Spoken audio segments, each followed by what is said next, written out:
Mario, and I'd like to welcome all of you to this kind of lecture preview that we're doing. As Mario told you, we are doing a production of La Bohème. It's a semi-stage concert performance. So you see the orchestra on the stage, but the singers perform in front of the orchestra with theatrical lighting. They have suggestions of costumes. We have props and furniture and everything in it. It'll be fully staged in that sense, but we have no sets. And not full costumes, but suggestions of costumes. We did Lucia di Lammermoor that way last year, and it worked really beautifully. I was just at a rehearsal this afternoon and was very moved by what they're doing with it. It's going to be quite a wonderful show. I'd like to thank Mario and Joe in the Center for Italian Studies, not only for inviting us here to make this presentation tonight, but also for their support of Stony Brook Opera over the years. They are supporting our production financially. We're very grateful for that support, and I'm very grateful for my long friendship and association with them. So as Mario mentioned, the title of the lecture part of this is Love at First Sight in Puccini's La Bohème, a closer look at Act 1. So I will lecture first, and I will have Miles demonstrating. Let me introduce our artist. This is Miles Massacott, who's one of our rehearsal pianists, and he'll be at the piano tonight. He's going to demonstrate some of the things that I ask him to, and then we will perform the whole end of the scene that I'm talking about with Jennifer Sung, our Mimi, and David Guzman, our Rodolfo, and we also have our Colina here, Alexander Hahn, who won't be singing tonight, but is here supporting his colleagues.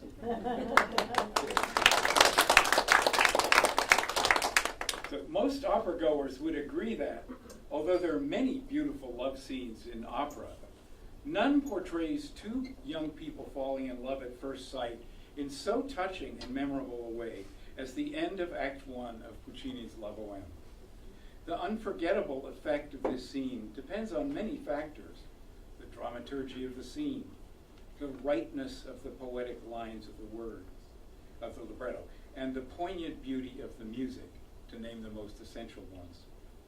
We can appreciate these factors in isolation, but the emotional impact of the scene is the result of their working together to maximum effect. To begin with, the intimate scene that constitutes Part 2 of Act 1 is set off from Part 1 of Act 1 with the greatest possible contrast. In his excellent book, Puccini, His International Art, Michele Girardi divides the first part of Act 1 into 4 sections. As might be expected, this division also reflects the organization of the libretto into scenes.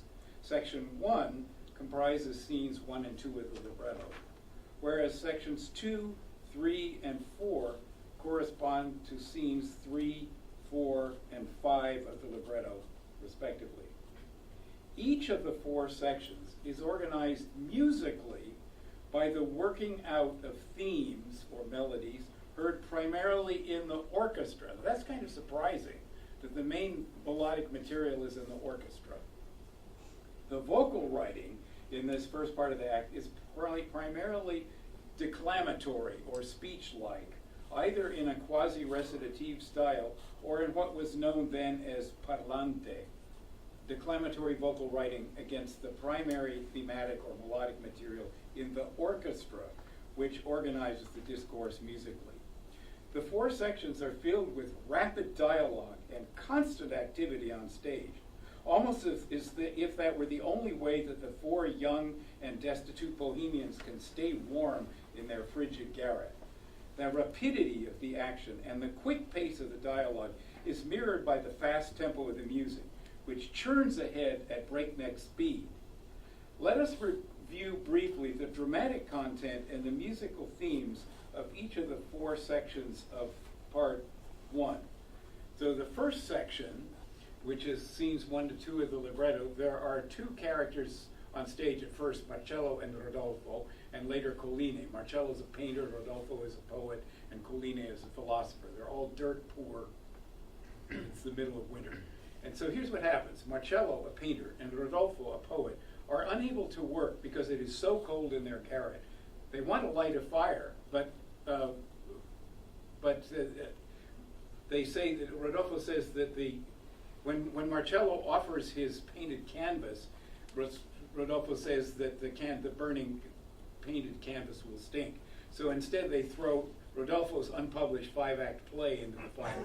While it's burning, Colline, a philosopher, returns. Because it is Christmas Eve, no pawning is allowed, and he has not been able to sell a pile of books for a little much needed cash. They all warm themselves. Oh boy, hang on a second. We were supposed to have a PowerPoint presentation. That has failed. The projector has failed on me. I've got it in another form if you give me a minute.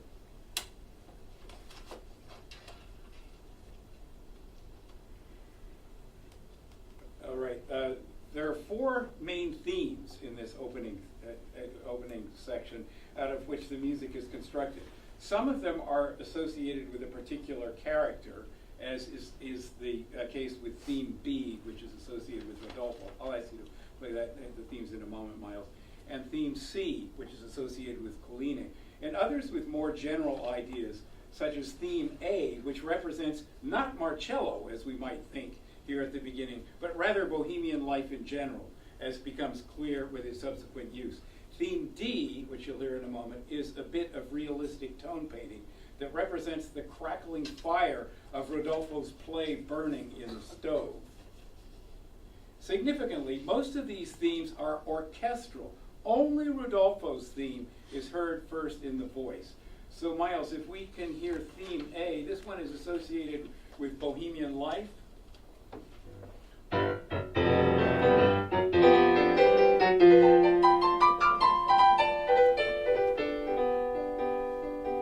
good. Now theme B is the one that is associated with Rodolfo, and if you you might as well sing it, W, with him, Puccini Bigi. Just a little bit from Comidi. Nei cieli bigi guardo fugar da mille comignoli Parigi. Okay, good. And that goes on for a while. Then theme C is connected with Colline and appears first in the orchestra when he enters the room.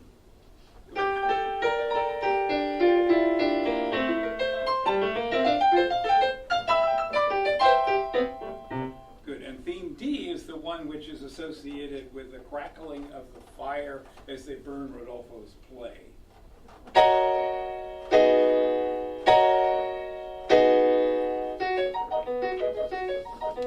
Okay, good. Now let's go to scene 2, which is of this, section 2 of this opening scene, which is scene 3 of the libretto. And one more character is added, Schaunard, who is a musician. Schaunard, a musician, arrives with a bottle of wine, some food, and some money. While he tries to tell the story of how he earned all this money, his companions ignore him and set the table, for they are starving and want to eat the food right away. Schaunard explains that he was hired by an Englishman to play piano until a neighbor's parrot died. Instead, he seduced the neighbor's maid and gave the parrot parsley, and it died just like Socrates. Schaunard doesn't want them to eat the food, which he is saving as reserves for another desperate day. They will instead drink the wine there at home, but then go out to dine at the Café Momus. Miles, here, so as Schaunard is represented by 2 different themes, theme E1 and theme E2. So if you can play theme E1 first.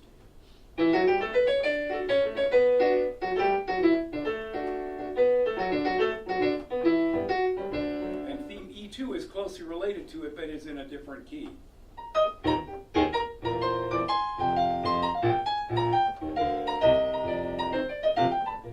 And there's one more important theme in this section that you hear in the orchestra, which is the theme associated with the Latin Quarter, where the second act will take place later when they all go to dine at the Café Momus. May we hear theme F, please?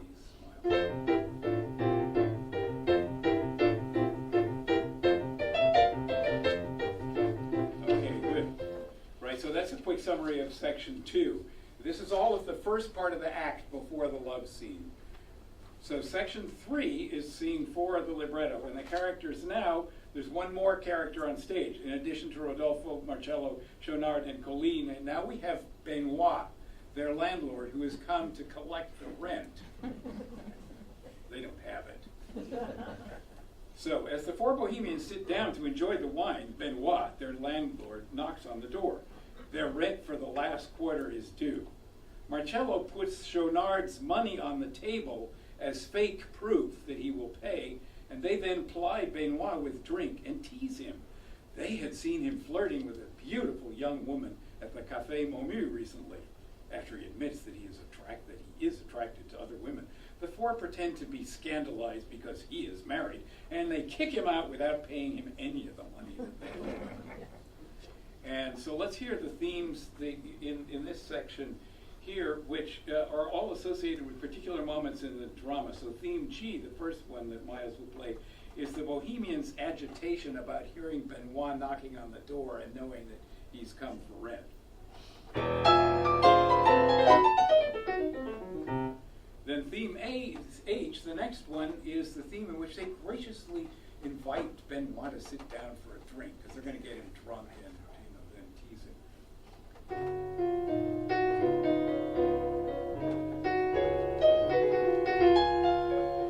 But Benoit hasn't forgotten yet that he came for the rent, and while he tells them that, you hear this theme, theme I. Then the last part of this scene is when they tease him about his flirting. And there's a very kind of insinuating line in the left hand of the piano that you'll hear as they tell him that they've seen him flirting with a young woman at the Café Momu.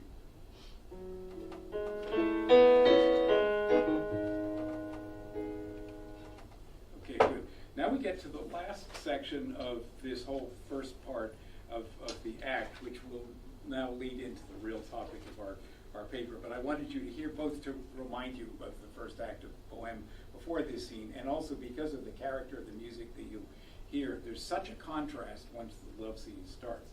So section 4 is kind of a transition. The characters are Rodolfo, Marcello, Chaunard, and Colline. After Benoit is gone, the Bohemians prepare to leave for the Café Momu. Rodolfo decides to stay behind to finish an article for The Beaver. The Beaver is the name of the rag journal that he's writing for. These young artists are, I've always had the impression that they're not that talented. That's part of the reason. The others will wait for him downstairs by the concierge. So he's going to stay and finish his article while they wait for him downstairs. And then this gets us to part 2, which is the real topic of my talk tonight. Part 2, the love duet, is constructed in the traditional grand duet form. So if the first part of this scene was very progressive in that the musical discourse mainly took place in the orchestra, all the important melodic materials in the orchestra, now it becomes really opera land with singers singing memorable melodies. And so Puccini cast it in the form of the grand duet, and things like the Violetta Germont duet in La Traviata is a good example of that. There are any number of duets in Aida, Rigoletto, di Trovatore, La Traviata. So it's in the traditional grand duet form. There's an opening movement, and then there's a slow movement, which in this case consists of 2 arias back to back. Rodolfo's aria comes first, and then Mimi's aria comes next. Then there's a tempo di mezzo, which is a transition where the voices of Marcello and Chaunard and Colline are heard singing off stage. And why aren't you coming? Why are you lazy guy? Why don't you haven't finished your article? And that leads to a final duet for Mimi and Rodolfo and a beautiful exit section.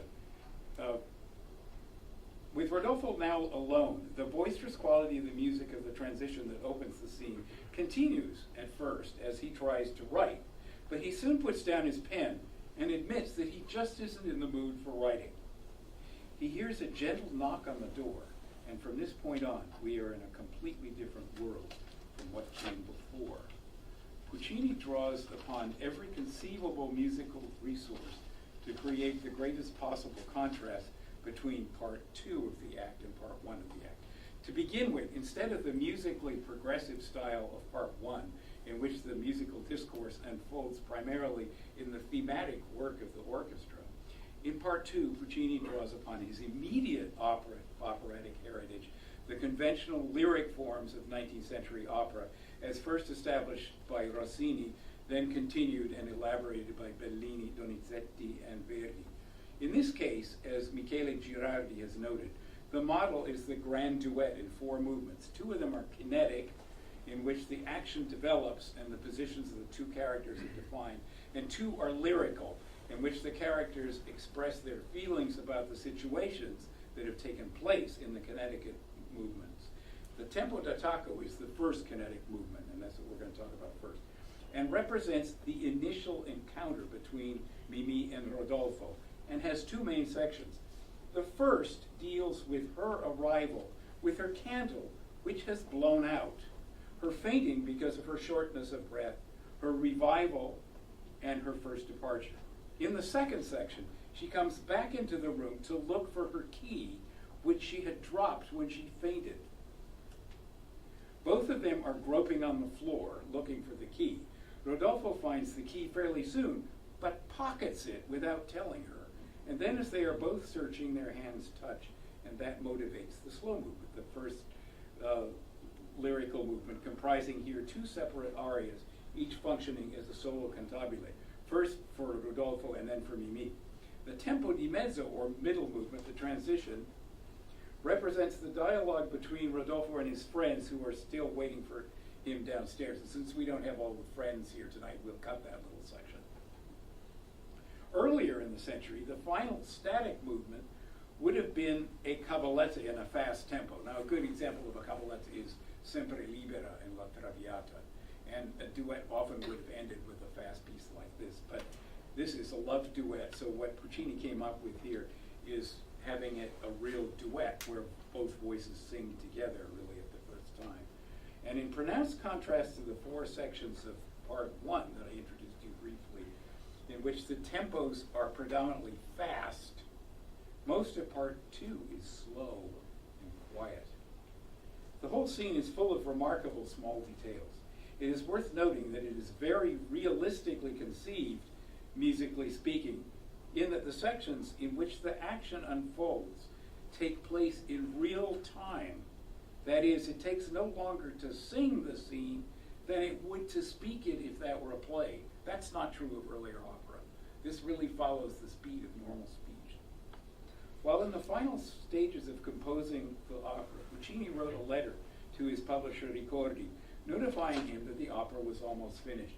Although the letter refers to Act 4 of the opera, much of what Puccini writes there pertains equally well to the music of this scene at the end of Act 1. And Puccini wrote, and I quote, "I'm at a very good point with the composition, and I'm quite pleased with it.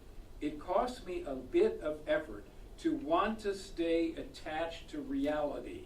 And that's what I mean by the music taking place in real time, the action taking place in real time. He wanted to stay attached to reality and then to lyricize all those little fragments.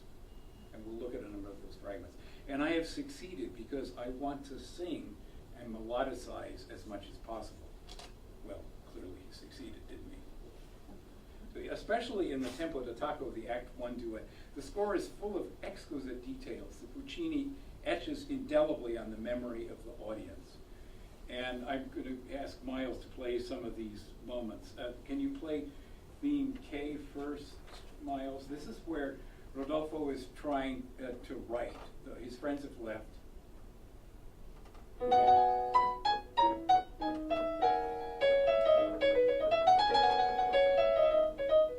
Okay, then next if you could go to that page of the score. Yeah, and play that. Now, right at the end of that theme that he just played, and if you can sing Non sono in vena when it comes, you'll hear that the music stops for a moment and then he says, "Non sono in vena, I'm not in the mood." And then comes a chord, and I'm going to ask him to play the chord that the audience would expect there, which is not what Puccini wrote. So play it, and then David, sing your line, please.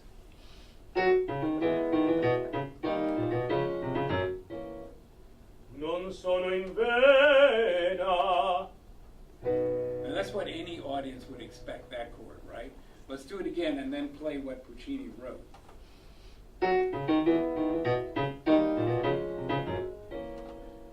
Non sono in vena. What a surprise. Yeah, you don't have to go on. That is a huge surprise. And the thing which is surprising about it, it opens the door to the intimate new world of this scene, in which the music now moves predominantly in a slow tempo. The orchestra underlines the special quality of this first encounter between Rodolfo and Mimi, first by the sonic halo of the music, of the muted strings.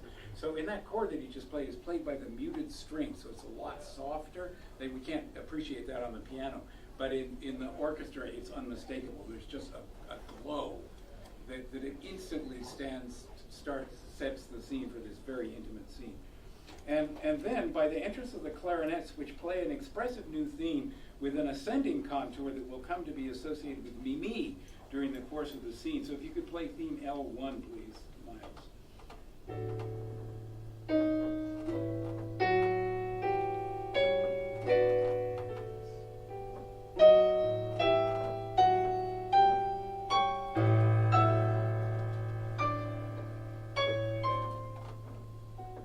Good.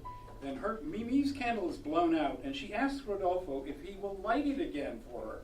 He invites her to come in. It isn't necessary, she replies, but he insists. As she crosses the threshold, she nearly suffocates, and the music suddenly takes on a very agitated character in a quick tempo with a predominantly descending contour for the melody. The clarinet also plays this anxious new theme, theme L2, continuing the association of this instrumental color with Mimi. Her illness is part of who she is. Indeed, the clarinet might be understood as representing her inner voice. Miles, if you would play theme L2 for us.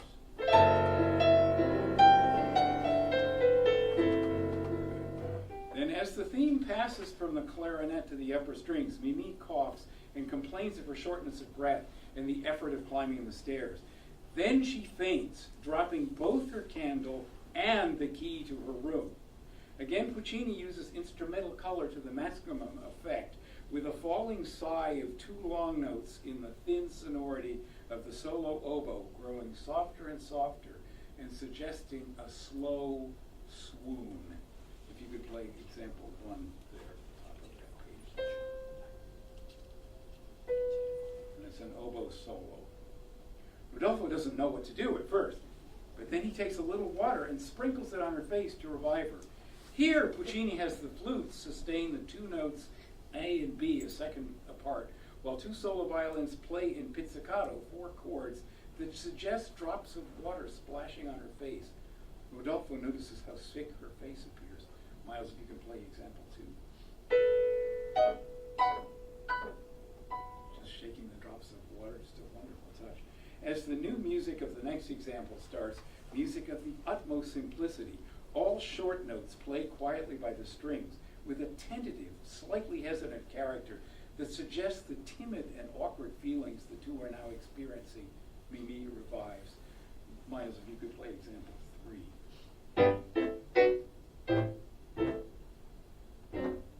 Good. So Rodolfo encourages her to come near the stove because it's so cold near the door, and he offers her a sip of wine. She drinks a little, and again, by the simplest of means, Puccini suggests the warming effect of the wine by having all the motion in the strings cease, and as they now sustain long chords as softly as possible. In an aside over these same chords, Rodolfo notices how beautiful Mimi is. She asks him to light a candle now that the fainting spell is past. In such a hurry, he asks, and after she replies, yes. The same staccato music in the strings returns gingerly as he accompanies her to the door, and they wish each other good evening. Puccini used the simplest musical means to suggest the subtle dynamics of this scene, including contrast in rhythm and articulation that portray both the attraction the two young people feel for each other and the awkwardness of their situation. Before we go on to the next section, it's worth reflecting on the feelings and motivations of the two characters in the section that we've just described. When Mimi first knocks at the door, she says that her candle is blown out. and she asks Rodolfo to light it again. I wonder why, if that were the real reason, she hadn't tried one of her neighbors on her own floor several flights downstairs. She must have been aware that the climb up the stairs would exhaust her. She appears not to have met Rodolfo before, but it seems likely that she had seen the four young men another time, either on the street, in the lobby, or even passing by on the staircase. It isn't hard to imagine that she had taken an interest in Rodolfo and thought about how she might find or create an opportunity to meet him. Surely she has heard Colline's fall on the stairs, that was at the end of the last part of part one, and the conversation between the four, and has guessed that Rodolfo is now alone. After his fall, Colline complains about how dark it is on the staircase. It's certainly likely that she ascends the stairs with her candle lit, and then extinguishes the flame before knocking, or maybe it went out, but she would have needed the candle to get up there, right? Although there is no mention of such a moment before in the libretto, it definitely seems plausible to me. Once she is there, Rodolfo takes a keen interest in her and comments to himself how beautiful she looks. After reviving, she hastens to leave, with her natural timidity only intensified by the humiliation of fainting in his presence. According to the stage directions, and the stage directions are absolutely wonderful in this scene, when she faints, she drops both the candle and the key to her room. What makes her turn around and come right back is the realization that she doesn't have the key to her room. This marks the beginning of the second section of the tempo d'attacco, which is marked by a sudden shift to a faster tempo and an abrupt change of key from G major to B flat major. She now sings the very first presentation of the next theme, which is we'll call theme M, and is the only one used in this section. And this one, like Rodolfo's theme B, is sung by her. So that indicates another affinity between them, because this is one of the only two themes that is sung first. So Miles, if you'll just play theme, you can just play it from there, theme M, the way I have it, because I don't have the accompaniment written under it. Go ahead.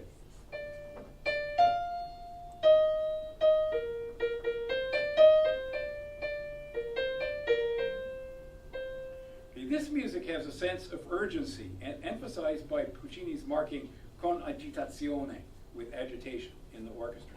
The two now really have something to talk about. Rodolfo urges her to come off the threshold into the room because the draft in the hall is making her candle flame flicker. In fact, her candle does go out again, and as he rushes to help her, his own goes out as well, and the room becomes completely dark. Groping into the room, she finds the table, puts her spent candle on it, and starts to look for her key. If it was tempting to guess why Mimi knocked on Rodolfo's door earlier, there is no question, now that she has come back, that Rodolfo takes full advantage of the situation to further his own desires. No accident here, as the stage directions make very clear. His lines, let's get that. It is somewhat, let's see, the stage directions indicate that Rodolfo is near the door, and he closes it, which makes it harder for her to get out, and of course makes the room even darker. She sings the opening melody that Miles just played again, now excusing herself for being a neighbor who is a nuisance to him, a concern that he immediately brushes off. In the continuation, the stage directions tell the whole story, and here I'm quoting from the stage directions of the libretto. Mimi searches for the key on the floor, dragging her feet. Rodolfo does the same, and having found the table, he also sets his candlestick on it, then goes back to looking for the key, touching the floor with his hands, unquote. In a moment, he exclaims, "Ah!" And the stage direction tells us that, quote, he finds the key and pockets it, unquote. Then the stage directions inform us, quote, led by Mimi's voice, Rodolfo pretends to search as he comes closer to her.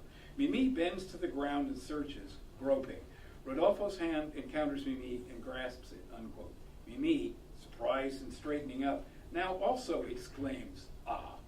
And the orchestra marks the magic of this first touch with a long note A flat, played by a clarinet, a horn, and a harp in unison.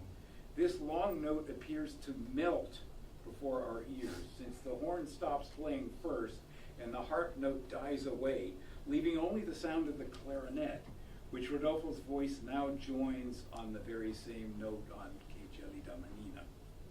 This link of the clarinet sonority with his singing voice suggests that the instrumental sonority of the clarinet represents his inner voice as well, establishing, again, a special affinity between the two young people. If the clarinet was the symbol of her inner voice, it also is of his, and that's something that they can't have known before. Right?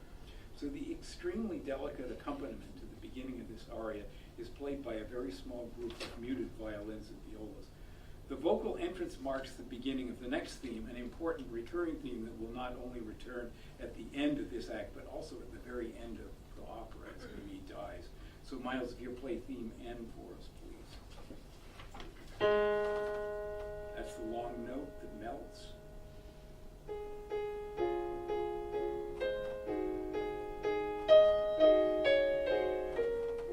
And that's the beginning of Rodolfo's aria Che gelida manina, which I'm sure you are all very familiar with. And it functions here as his solo cantabile in the duet as a whole. There are three sections in the aria, and I'm going to skip some of the detail, and let's go to the next theme. The first section is based on a theme you just heard. The second section is where he offers to tell Mimi in 2 words who he is, what he does, and how he lives. That's theme O. May we hear that, please?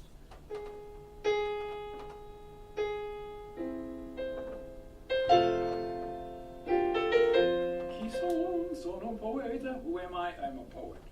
Right? And then the third section of this aria is based on theme P. And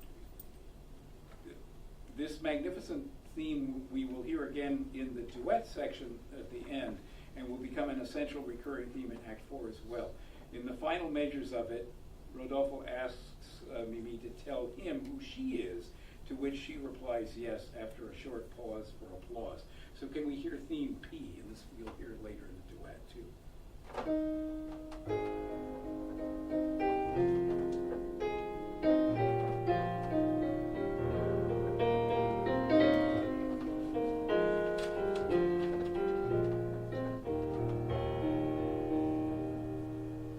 Okay, then we come to Mimi's aria, which follows directly after that, and her aria begins with the theme that the clarinets played when she first entered, but now she sings it. It's the beginning of her aria, Si mi chiamano Mimi, that's theme L3. May we hear that, please?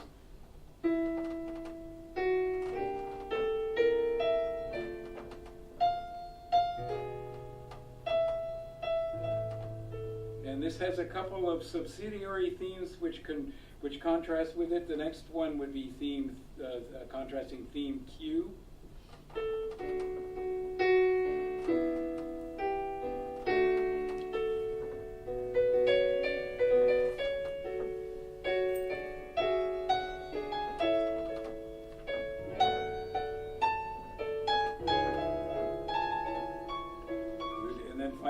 One more little contrasting theme R, Solo mi fo il pranzo da me stessa, which is also sung in the aria, but he'll just play it for now.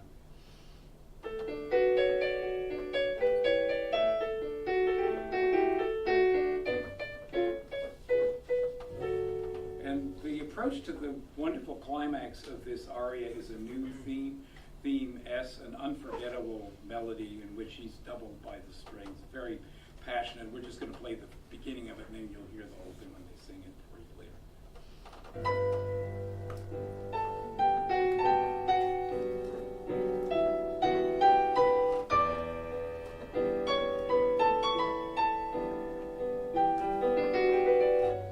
Okay, we'll get to more of that. Now, one thing that connects these two separate arias is the text. When Rodolfo talks about what his muse is, the muse for his poetic soul, is he speaks of love, dreams and of mysteries. Sogni e chimere, speaks of dreams and of mysteries. And she uses those same words when she talks about her own poetic inspiration, which comes from a different place, but she uses identically the same words. And that's not an accident, it's a very poignant moment. We're going to skip a section, which is when they call Rodolfo from off stage and say, "Why hasn't he come yet?" And they learn that he's together with somebody else. And so he says, "I'm going to write a few more lines, save a table for me, and we'll be there as soon as we can." So this, we will then get to the beginning of the duet, which is the final section. And it starts with a reprise of theme P that we heard before. I don't think we need to play it again. So when the orchestra starts its long reprise of the last section of Rodolfo's aria in the next measure, it again begins with a harmonic surprise, a radiant non sequitur that distinctly recalls the very beginning of the love scene on an unexpected harmony in the unstable second inversion. And that was where I had him illustrate for you the expected resolution and then what Puccini actually wrote. There's a similar surprise here. There, the surprise was on a very soft, motionless chord played by the muted strings. Here, the whole orchestra quivers with excitement at the sight that the stage directions describe. And here are the stage directions. Mimi is still near the window in such a way that the moon's rays illuminate her. Turning, Rodolfo sees Mimi as if wrapped in a halo of light, and he contemplates her as if ecstatic, unquote. My late friend William Ashbrook has characterized this moment as follows in his book on Puccini's operas, quotes, when Rodolfo recognizes in Mimi the fulfillment of his dreams, the offstage of Marcello shouts ironically, "Trovò la poesia," he has found poetry. On stage, this is not a joke, but dramatic truth.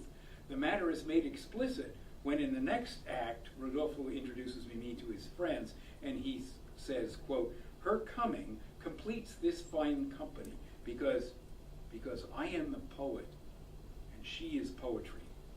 The return to the climactic final section of Rodolfo's aria, theme P, is far from coincidental, for it was in the approach to this theme in Rodolfo's aria that his first mention of dreams and of mysteries first appeared. Words that Mimi also used in her aria, underscoring the affinity between the two lovers.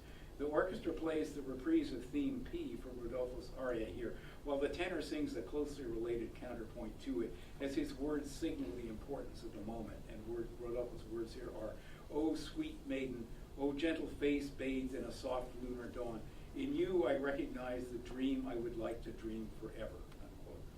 As the music builds towards its climax, the voice finally joins the orchestral melody, and there's another harmonic surprise right at the climax, and again, an unexpected chord.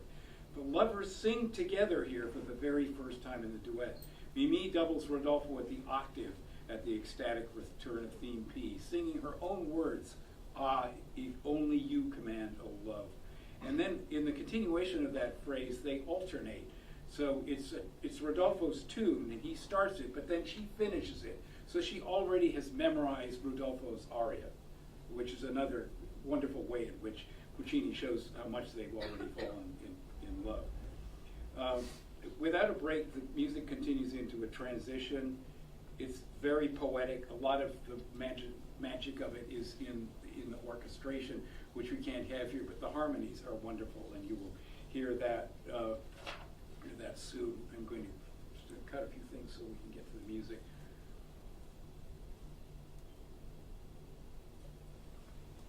The opera ends with a return to the music of Vigili da Manina, but in a different key. That is the beginning, the music at the beginning of Rodolfo's aria.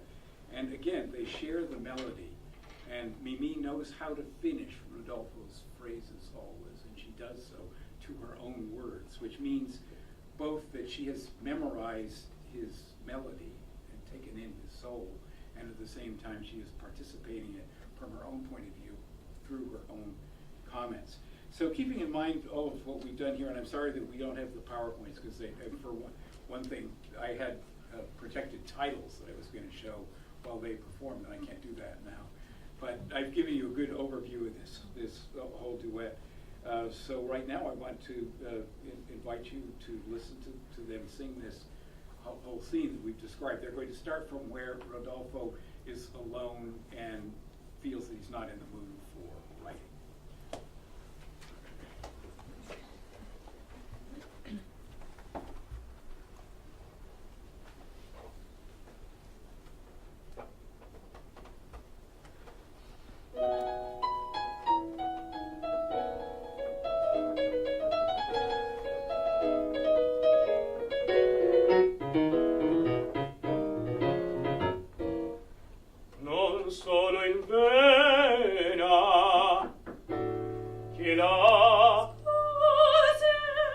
una donna. Di grazia, mi si è spento il lume. Ecco. Vorrebbe. S'accomodi un momento. Non occorre. La prego, entri. Si sente male. No. Impallidisce. E respiri quelle scale.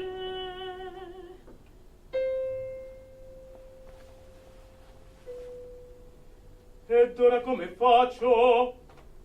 Così. Che viso da malata.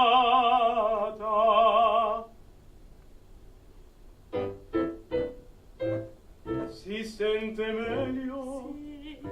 Qui c'è tanto freddo. Sega vicino al fuoco. Aspetti un po' di vino. Grazie. A lei Poco, poco. così. Grazie. Che bella bambina. Ora permetta che accenda il lume tutto passato. Tanta fretta. Sì. Grazie. Buonasera.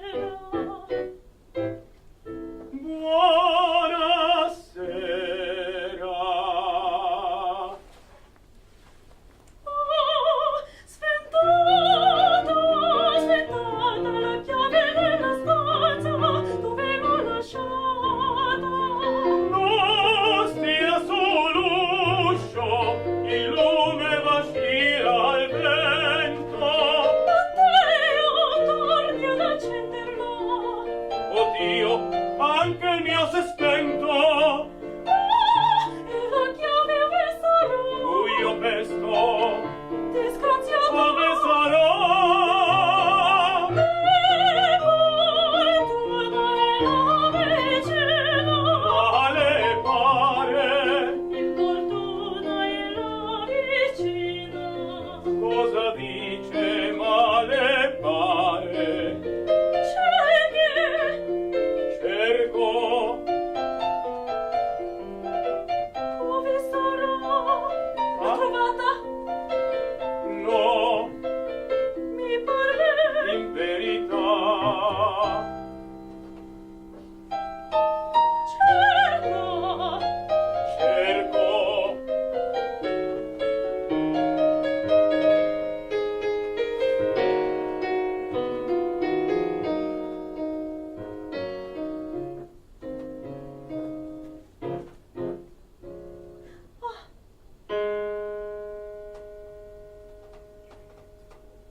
che gelida manina, se la lasci riscaldar, cercar che giova, al buio non si trova.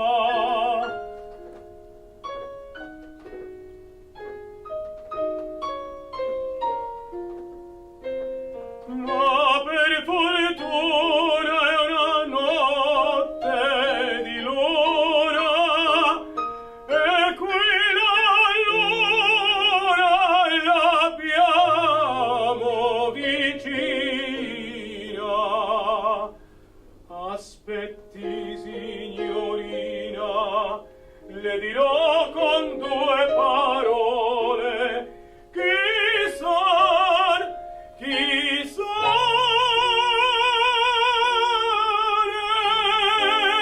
che faccia come vivo vuole. Chi son?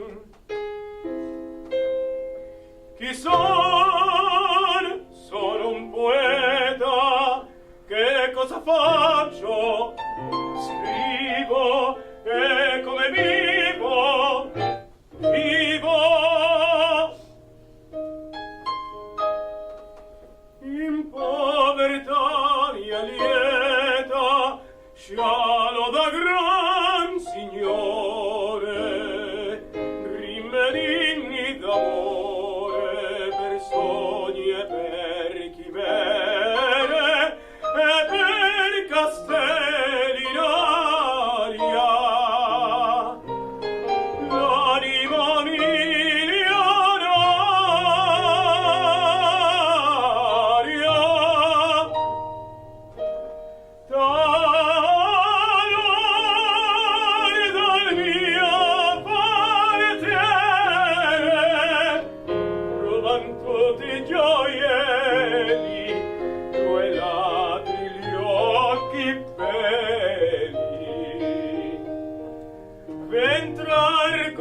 sostanza la speranza.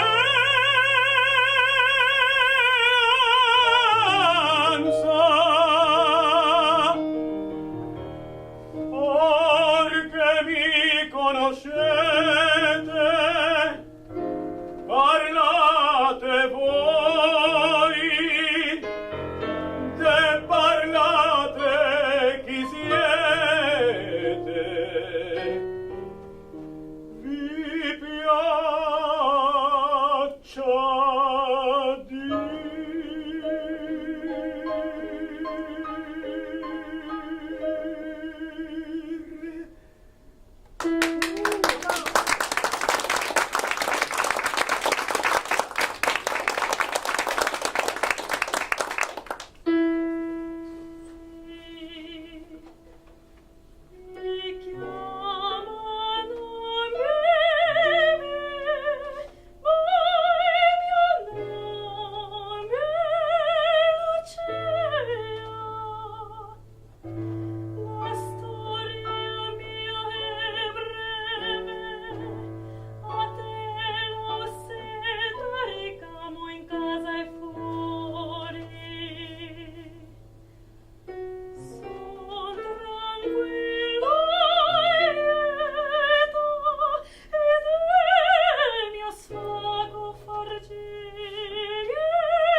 fanciulla, o dolce viso di mite circa il foso alba lunar. In terra viso il suono che avorrei sempre sognar.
Al ritorno